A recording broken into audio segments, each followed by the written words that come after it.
masakan orang kampung, masak lemak cili api. Kalau cerita pasal pedas, Orang Negeri Sembilan win. Tapi yang satu ni sedikit tak logik. Daging salai, lemak cili api sekali dengan nasi, RM RM1 je.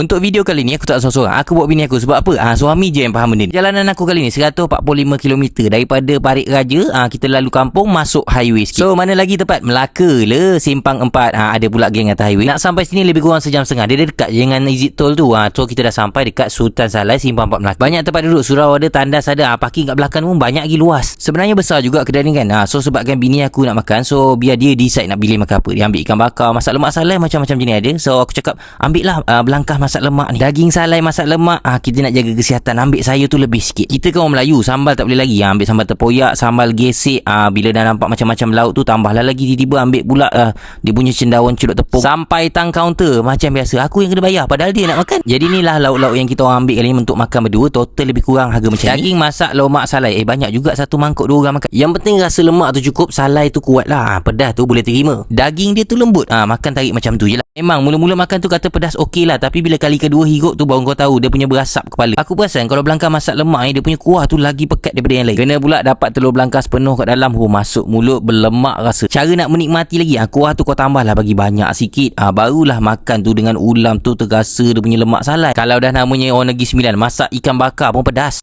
Dah pedas campur dengan lemak salai tadi, campur pula dengan sambal terpoyak, lagilah pedas. Dari tadi aku je makan, bini aku makan macam mana pula Tengok dia ni memang suka makan ulam, macam-macam lah dia tambah dengan sambalnya lah. Tengok dia naik raihan aku tanyalah dia, pedas ke tak, ke sikit je pedas ke banyak macam mana. So dia kata alah pedas sikit je, biasa je. Aku pun naik jam, aku rasa aku makan dah cukup pedas dah ni, dia rasa tak pedas lagi. So macam tu lah, tekak dia rasa tak pedas, aku yang terseksa kena minum air banyak nak tahan pedas ni.